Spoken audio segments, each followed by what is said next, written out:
കല്യാണാലോചനക്കാണ് വന്നത്. എടി അവൻ എന്താ ഒരു കുറവ്? അഴകില്ലേ, ആരോഗ്യമില്ലേ, 2 ഏക്കർ നിലം, 1 തെങ്ങും പുരയിടം, നല്ല വില നടത്തുന്ന ഒരു പപ്രാ കച്ചവടം, ഇതൊന്നും നിന്റെ കണ്ണിന് പിടിക്കുന്നില്ലല്ലേ?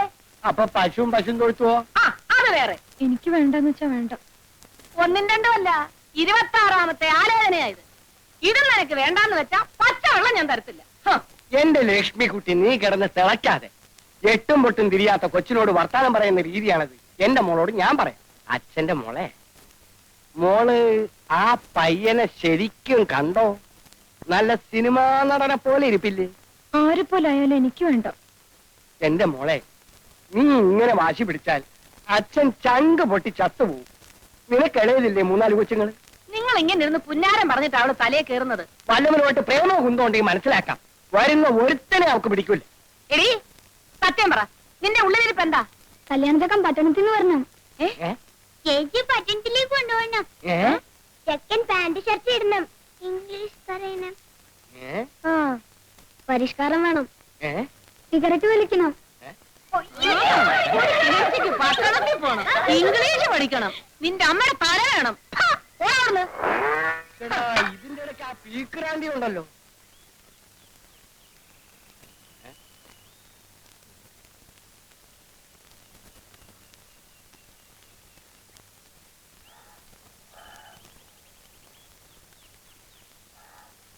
ഈ ചെയ്യുന്നതൊക്കെ ന്യായമാണെന്ന് തോന്നുന്നുണ്ടോ? രാധയ്ക്ക് ഇതുവരെ 26 കല്യാണാലോചന വന്നിട്ടുണ്ട്. അപ്പോഴൊക്കെ നീ ചോദിച്ച അതേ ചോദ്യമല്ലേ ഇപ്പോഴും ചോദിക്കുന്നത്? ഞാൻ ആരാ? വാസുണ്ണി. അല്ല, അമ്മാവന്റെ ആരാ? അനന്തരവൻ ആണേ. ഞാനിവിടെ വരുമ്പോ എനിക്ക് വയസ്സ് എത്രയായിരുന്നു? 26 തവണ ഞാൻ പറഞ്ഞതല്ലേ 12. അന്ന് എന്റെ അമ്മാവന്റെ മുമ്പിൽ കിടന്ന് മരിക്കുമ്പോ അമ്മാവൻ കൊടുത്ത വാക്കെന്തുവാ? അന്ന് അത് അബദ്ധത്തില് പറഞ്ഞു പോയതല്ലേ എന്റെ വാസുണ്ണി. രാധയെ നിനക്ക് കല്യാണം കഴിച്ചു കൊടുക്കാമെന്ന്. 12 വയസ്സ് മുതൽ നീ ഇതേ ശരണമെന്ന് പറഞ്ഞ് നടക്കുമെന്ന് ഞാൻ കരുതിയോ? മരിക്കാൻ നേരത്തെ ഒരാൾക്ക് കൊടുത്ത വാക്ക് പാലിക്കണ്ടേ അമ്മാവാ? എടാ വാസുണ്ണി, എന്റെ സഹോദരി, നിന്റെ അമ്മ മനസമാധാനത്തോടുകൂടി മരിച്ചോട്ടെ എന്ന് വിചാരിച്ച് ഞാൻ അന്ന് ഒരു ഭംഗി വാക്ക് പറഞ്ഞു. എന്നാൽ എന്റെ അമ്മയ്ക്ക് മനസമാധാനം കിട്ടിയിട്ടില്ല. അത് നിനക്ക് എങ്ങനെ അറിയാം? എന്റെ അമ്മയുടെ ആത്മാവ് കരഞ്ഞുകൊണ്ട് ഇവിടെ എല്ലാം ചുറ്റിക്കറങ്ങുന്നുണ്ട്. അവളെ കാണുമ്പോ ഞാൻ പറഞ്ഞോളാം, നീ സമാധാനമായിട്ടിരിക്കും. ഇന്നലെ രാത്രിയിലും സ്വപ്നത്തിൽ വന്ന് എന്റെ അമ്മ എന്നോട് ചോദിച്ചു, എന്താ മോനെ നിനക്കൊരു വിഷമം? എടാ, ഒരു ഉത്തരവാദിത്വം ഇല്ലാതെ പട്ടവും പറപ്പിച്ച് നടക്കുന്ന നിന്നെ വിശ്വസിച്ച് ഞാൻ എങ്ങനെയാടാ രാധയെ പറഞ്ഞേക്കുക? ഇപ്പൊ ഞാൻ അങ്ങനെ നടക്കുന്നത് ശരി തന്നെ. പക്ഷെ രാധയെ കെട്ടിയാൽ ആ സെക്കൻഡിൽ അമ്മാവനേക്ക് ഓഹരി തരണ്ടേ? എന്നിട്ട് അതിൽ കെങ്കേയമായി കൃഷി ഇറക്കി ഞാൻ അവളെ പൊന്നുപോലെ നോക്കുമാ. വാസുണ്ണി, നീ എന്നെ ഇങ്ങനെ ഞെക്കി പിരിയരുത്. ഓരോ കല്യാണക്കാര് വരുമ്പോഴും അപ്പ നീ എന്നെ വിളിക്കും. അത് കാണുമ്പോഴേ എന്റെ തല എങ്ങനെ കറങ്ങും. അവൾക്കാണെങ്കിൽ നിന്നെ എന്നല്ല, അന്വേഷിച്ചു വരുന്ന ഒരുത്തനെയും പിടിക്കൂല. പട്ടണത്തിൽ നിന്ന് വേണം പോലും, പട്ടണത്തിൽ നിന്ന്. എന്താണാവോ പട്ടണത്തിൽ ഇത്ര തുള്ളാൻ? സമയമല്ലോ, വന്ന ആളിലൊക്കെ പോവാവോ? ഞാൻ വീടാന്തരം നടന്ന് കുറെ ആളുകളെ സംഘടിപ്പിച്ചതാ.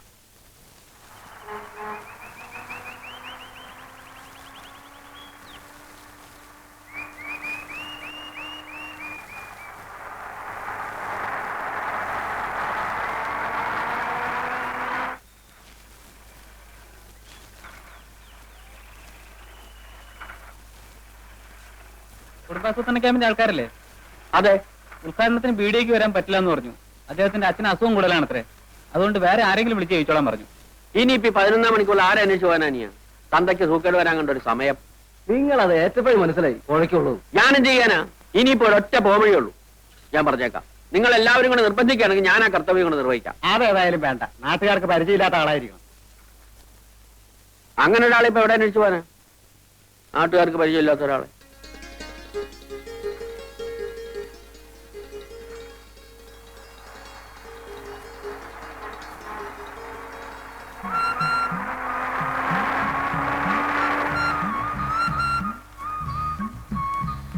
ഈ വില്ലേജ് ഓഫീസിലേക്കുള്ള വഴി ഏതാ?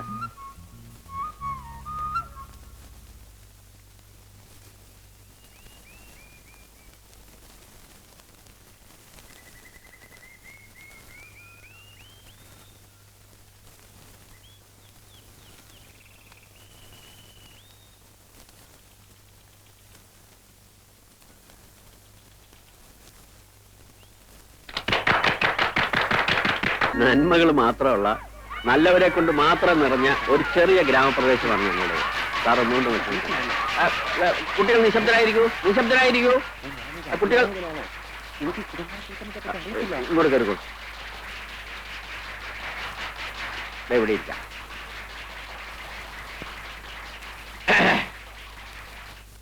പ്രിയപ്പെട്ട നാട്ടുകാരെ, നാം ഏവരും അത്യാകാംക്ഷയോടെ കാത്തിരുന്ന നമ്മുടെ പ്രിയപ്പെട്ട ഉദ്ഘാടകൻ എത്തിക്കഴിഞ്ഞു. ഇനി അദ്ദേഹം നിങ്ങളോട് സംസാരിക്കുന്നതായിരിക്കും. വരൂ.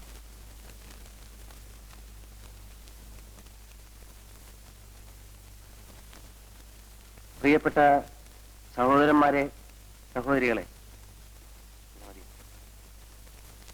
നിങ്ങൾക്ക് നമസ്കാരം. ഈ കുടുംബം എന്ന് പറയുന്നതാണല്ലോ കുടുംബാസൂത്രണത്തിന്റെ ഒരു ഇത്. അപ്പൊ ഒരു കുടുംബത്തിൽ ഒരു കുടുംബനാഥൻ, കുടുംബനാഥ, ബാക്കിയുള്ള അങ്ങനെ.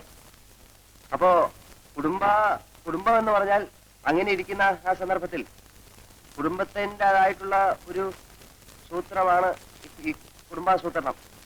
അപ്പോ ഈ കുടുംബപരമായിട്ടുള്ള കുടുംബത്തിൽ കൂടുതൽ കുട്ടികൾ ഉണ്ടായാലുള്ള കഷ്ടപ്പാടുകളെ കുറിച്ച് ഞാൻ ബുദ്ധിമുട്ടേണ്ടതില്ലല്ലോ. ചുരുക്കത്തിൽ കുടുംബം, കുടുംബനാഥൻ, കുടുംബിനി, കുടുംബാസൂത്രണം. അപ്പോ കുടുംബാസൂത്രണത്തെ കുറിച്ച് ഇതിൽ കൂടുതലായി ഞാൻ നിങ്ങൾക്ക് പറഞ്ഞു തരേണ്ടതില്ലല്ലോ. ഞങ്ങളുടെ മാനം രക്ഷിച്ചതിന് വളരെ നന്ദി. നിങ്ങൾക്ക് എന്റെ നമസ്തേ.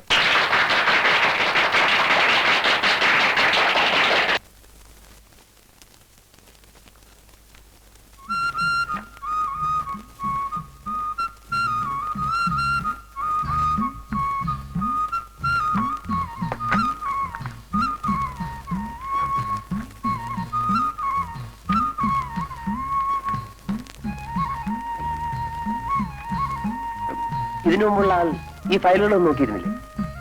അങ്ങേര് മാത്രമല്ല സാർ, അതിനു മുമ്പുള്ളവരും നോക്കാറില്ല. ഈ പുളിയൊക്കെ തട്ടിക്കളഞ്ഞ് ഇതൊന്ന് വൃത്തിയാക്കി വെക്കണം. ഒരാഴ്ച പിടിക്കും സാർ. ആയിക്കോട്ടെ.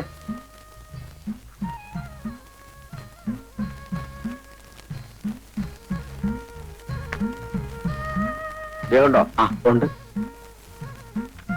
നമസ്കാരം. ഞാൻ ഇന്നലെ വൈകുന്നേരം ഒന്നും കൂടെ ഇറങ്ങണമെന്ന് വിചാരിച്ചതാ.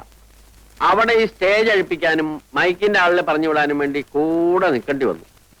ഈ നാട്ടുകാരുടെ മുമ്പിൽ ഒരു ഉത്സാഹിയായിട്ട് നിന്നാലല്ലേ അടുത്ത തിരഞ്ഞെടുപ്പിനെങ്കിലും ഒന്ന് കടന്നുകൂടാൻ പറ്റും. അപ്പോ തെരഞ്ഞെടുപ്പിനൊക്കെ നിൽക്കാറുണ്ടല്ലേ? ഉണ്ട്. പ്രായപൂർത്തി വോട്ടവകാശം തുടങ്ങിയ അന്ന് മുതൽ ഇന്ന് വരെയുള്ള എല്ലാ തെരഞ്ഞെടുപ്പിലും ഞാൻ മത്സരിച്ചിട്ടുണ്ട്. പക്ഷെ ഒരു പഞ്ചായത്ത് മെമ്പർ ആവാൻ പോലും ശങ്കരനായർക്ക് സാധിച്ചിട്ടില്ല. നാട്ടുകാരുടെ ഭാഗ്യദോഷം, അല്ലാതെ എന്ത് പറയാനാ, അല്ലേ സാറേ? അപ്പോ താമസമൊക്കെ ഇവിടെ തന്നെ ആക്കിയല്ലേ? അതാ ഇപ്പൊ ഒരു ബുദ്ധിമുട്ട്. ഇതിനു മുമ്പുണ്ടായിരുന്നാൽ ഇതിന്റെ പുറയിലാ താമസിച്ചേ. ആ, അതുകൊണ്ട് ഞാൻ ഇന്നലെ അവിടെ കിടന്നു. ഈ പാറ്റ എട്ടുകാലിയെ കൊണ്ട് ആകെ വൃത്തിയായിട്ട് കിടക്കുക. എലികളാണെങ്കിൽ എണ്ണിയാ തീരാത്തത്രയുണ്ട്. അതുകൊണ്ട് താമസിക്കാനൊരു വീട് കിട്ടാൻ എന്താ ഒരു വഴി? വഴിയൊക്കെ ഉണ്ട്. എത്ര രൂപ വാടക തരും? കൊള്ളാവുന്ന സ്ഥലമാണെങ്കിൽ എത്രയായാലും വിരോധമില്ല. എന്നാൽ നമ്മുടെ ഒരു വീടുണ്ട്, താമസിക്കാൻ ആളില്ലാത്തതുകൊണ്ട് ഒഴിച്ചിട്ടിരിക്കുക. നോക്കാൻ വിശ്വസിക്കാവുന്ന ഒരാളുണ്ടായാൽ നല്ലതാണല്ലോ. അത് മതിയെങ്കിൽ തരാം. അപ്പൊ നമുക്ക് വീടൊന്ന് കാണാമല്ലോ. നോക്കാം, ഇപ്പൊ തന്നെ പോവാം. അയ്യോ, ഇപ്പൊ ഓഫീസ് ടൈം അല്ലേ, നമുക്ക് 5 മണി കഴിഞ്ഞ് പോവാം. ഇവിടത്തെ ഓഫീസൊന്നും അത്ര വലിയ കഥയല്ല. മറ്റു ജോലികളൊക്കെ കഴിഞ്ഞ് സമയം ഉണ്ടെങ്കിൽ ഇവിടെ വരെ ഒന്ന് വന്നിട്ട് പോവാ, അത്രേ ഉള്ളൂ. എനിക്കത് ഇഷ്ടമല്ല. ചെയ്യുന്ന ജോലിയോട് നീതി പുലർത്തണമെന്ന് നിർബന്ധമുള്ള ആളാ ഞാൻ. അതുകൊണ്ട് ശങ്കരൻ നായർ 5 മണി കഴിഞ്ഞ് വരൂ, പോകാം. അപ്പൊ എങ്ങനെയാ, ഇത് മതിയോ? കൊള്ളാം, പക്ഷെ ആ കൂടെ ഒന്ന് വൃത്തിയാക്കാനുണ്ട്. അതൊക്കെ നമുക്ക് നാളെ ശരിപ്പെടുത്താവുന്നേ ഉള്ളൂ. ഇതിനേക്കാൾ കൊള്ളാവുന്ന ഒരു സ്ഥലം ഈ പ്രദേശത്ത് കിട്ടാനില്ല. എന്നാ പിന്നെ ഞാൻ എത്രയും പെട്ടെന്ന് ഇങ്ങോട്ട് മാറുകയാണ്. എന്നാ വരൂ, നമുക്കിത് കിട്ടാനുള്ള വഴി നോക്കാം. ആഹാ, അപ്പൊ ശങ്കരൻ നായരുടെ അല്ലേ ഈ സ്ഥലം? ശങ്കരൻ നായരുടെ അല്ലേ എന്ന് ചോദിച്ചാൽ, ഇവിടെ വടക്ക് പുഴയ്ക്കക്കരെ താമസിക്കുന്ന പറഞ്ഞാൽ തിരിയാത്തൊരു കൃഷ്ണൻകുട്ടി നായരുണ്ട്. അയാളുടെ ഒരു ഉറ്റ സ്നേഹിതനുണ്ട്, ഒരു രാരിച്ചൻ നായർ. അയാൾ എന്റെ സ്നേഹിതനാ. അയാൾ പറഞ്ഞാൽ ചിലപ്പോ കിട്ടിയിട്ടു. അങ്ങോട്ടൊന്ന് എഴുന്നേറ്റ്.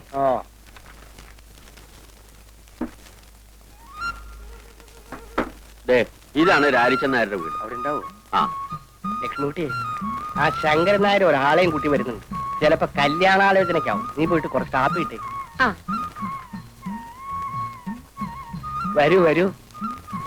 ഇതാണ് ഞാൻ പറഞ്ഞ രാരിച്ചൻ നായർ. നമസ്കാരം. ഇദ്ദേഹത്തിന് മനസ്സിലായോ രാജിച്ച നായർക്ക്?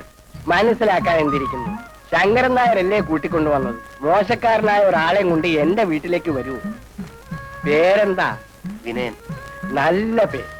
നമ്മുടെ വില്ലേജ് ഓഫീസിൽ പുതിയതായിട്ട് വന്ന സാറാ. ഓഹോ.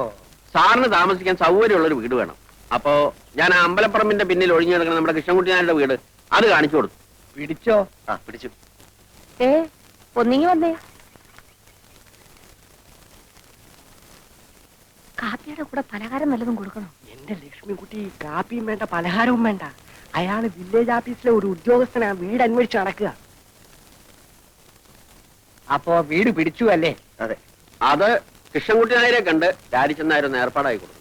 താൻ ഒരു പൊതുപ്രവർത്തകനല്ലേ ശങ്കരൻ നായരെ? എന്നെക്കാണ് എളുപ്പം തനിക്കല്ലേ? ഞാൻ പറഞ്ഞ ആള് കേൾക്കില്ല. അല്ല, കുറ്റം എന്റെ ആണെന്ന് തന്നെ വെച്ചോളൂ. എന്ത് പറ്റി?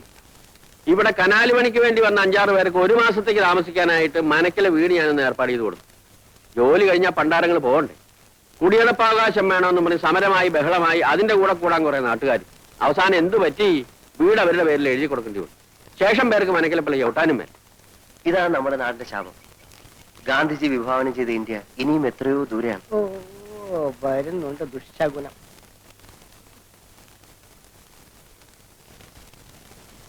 ഇതല്ല, വില്ലേജ് ഓഫീസറാ. എന്നെ കാണാൻ വന്നതാ. ആഹാ. എവിടെയാ നാട്? എറണാകുളം. എറണാകുളത്ത് എന്ന് വെച്ചാൽ ടൗണിൽ തന്നെ. വലിയൊരു കുടുംബത്തിൽ പറഞ്ഞ പയ്യനാ. ഈ നാട്ടിൻ പ്രദേശത്ത് ഇങ്ങനെ ജോലിക്ക് വരേണ്ട ഒരാവശ്യമില്ല. പിന്നെ ഒരു തമാശയായിട്ട് ഇങ്ങനെ വന്നേ ഉള്ളൂ. അങ്ങനല്ല, ജീവിതത്തിൽ കുറച്ച് പ്രിൻസിപ്പിൾസ്, ഐ മീൻ കുറച്ച് ആദർശങ്ങളൊക്കെ ഉള്ള ആളാ ഞാൻ. എനിക്ക് എന്റേതായിട്ടുള്ള ചില ഇഷ്ടങ്ങളുണ്ട്. ഏതായാലും വീട് ഇഷ്ടമായല്ലോ. കൃഷ്ണൻകുട്ടി ആരെ കണ്ട് ഞാൻ ഏർപ്പാടാക്കി തരാം. പക്ഷെ സ്ഥലമൊക്കെ ഒന്ന് വൃത്തിയാക്കണം. എങ്ങനെയാവോ വേണ്ടത്? മുറ്റത്തെ പുല്ലൊക്കെ ചെത്തിക്കളഞ്ഞ് ചുവരൊക്കെ വെള്ളയടിച്ച് 4 ചുറ്റും ചെടിച്ചട്ടികളൊക്കെ വെച്ച് ഭംഗിയുള്ള ഒരു കൊച്ചു വീടാക്കണം.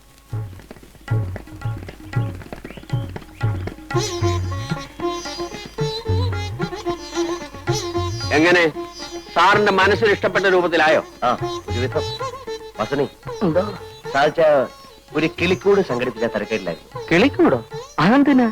ഈ ജനലിനരികിൽ കെട്ടിത്തൂക്കിയിട്ടാൽ രാത്രി അതിൽ കിളികൾ വന്നിരിക്കും. പുലർച്ചയ്ക്ക് അവയുടെ ശബ്ദം കേട്ട് എനിക്ക് കൊണ്ടുവരാം. അതിനൊരു ടൈം പീസ് വാങ്ങിച്ചാ പോരെ? അലാറം വെച്ചാ മതിയല്ലോ. ഏയ്, അതല്ല. അപ്പോ ഈ ആഹാരത്തിന്റെ കാര്യത്തിൽ എന്താ കണ്ടിരിക്കണേ? എന്റെ വീട്ടിൽ നിന്ന് കൊടുത്തേക്കാം. അയ്യത് വേണ്ട മാവാ, അമ്മായി വെക്കുന്നൊന്നും സാറിന് ഇഷ്ടപ്പെടില്ല. ചേട്ടന്റെ വീട്ടിൽ നിന്നാകാമല്ലോ. ഒരു വിരോധമില്ല. പക്ഷേ അയ്യോ, അതൊന്നും വേണ്ട. ആഹാരം സ്വയം പാകം ചെയ്ത് കഴിക്കുന്ന എനിക്കിഷ്ടം. വീട്ടിലാവുമ്പം അതൊന്നും നടക്കില്ലായിരുന്നു. ഇവിടെ ആവുമ്പം നമ്മുടെ ഇഷ്ടം പോലെ ആകാമല്ലോ. പിന്നെ രാവിലെയും വൈകിട്ടും കുറച്ച് പാല് കിട്ടിയാൽ മതി. ആട്ടും പാലാണെങ്കിൽ കൂടുതൽ സൗകര്യം. ആട്ടും പാൽ ഇപ്പൊ എവിടെ നിന്ന് കിട്ടാനാണ്? പശുവും പാലാണെങ്കിൽ എന്റെ വീട്ടിലുണ്ട്. 2 നേരവും കുട്ടികളുടെ കയ്യിൽ ഞാൻ കൊടുത്തേ. സാറിന് ആട്ടും പാലാണ് ആവശ്യം. അത് സാറ് ഇടുന്നെങ്കിലും അല്ല, പശുവും പാല് മതി. കിട്ടാൻ എളുപ്പം അതാണല്ലോ. അതാ നല്ലത്. അപ്പോ ആ കാര്യം രാജിച്ചെന്നാർ ഏറ്റു ഇല്ലേ? ഏറ്റു. ഇനിയിപ്പോ ഞങ്ങൾ എന്തെങ്കിലും ചെയ്യുന്നതായിട്ടുണ്ടോ? ഇത് തന്നെ വലിയ ഉപകാരം. മനസ്സിലുണ്ടെങ്കിൽ ജോലി, മനസ്സിലുണ്ടെങ്കിൽ ഗ്രാമം, നല്ലവരായ ആൾക്കാർ. ഇതിൽ കൂടുതലൊന്നും എനിക്ക് വേണ്ട.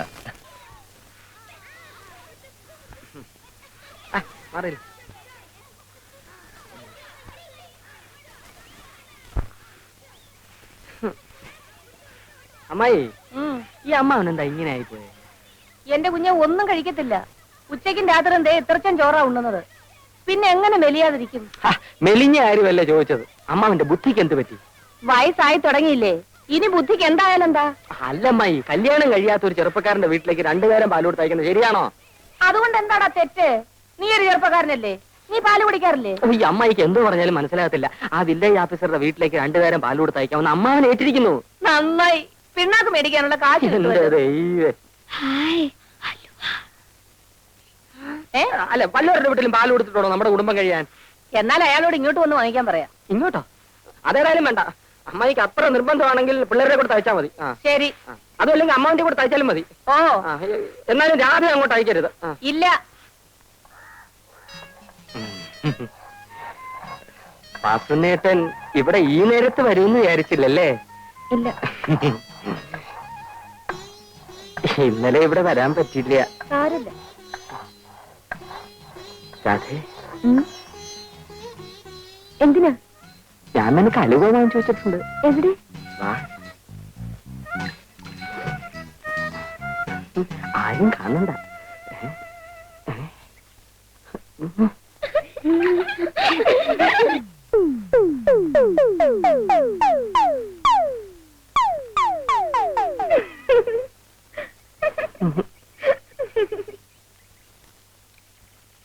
വാസനേട്ടാ നാളെയും കൊണ്ടുവരുവോ?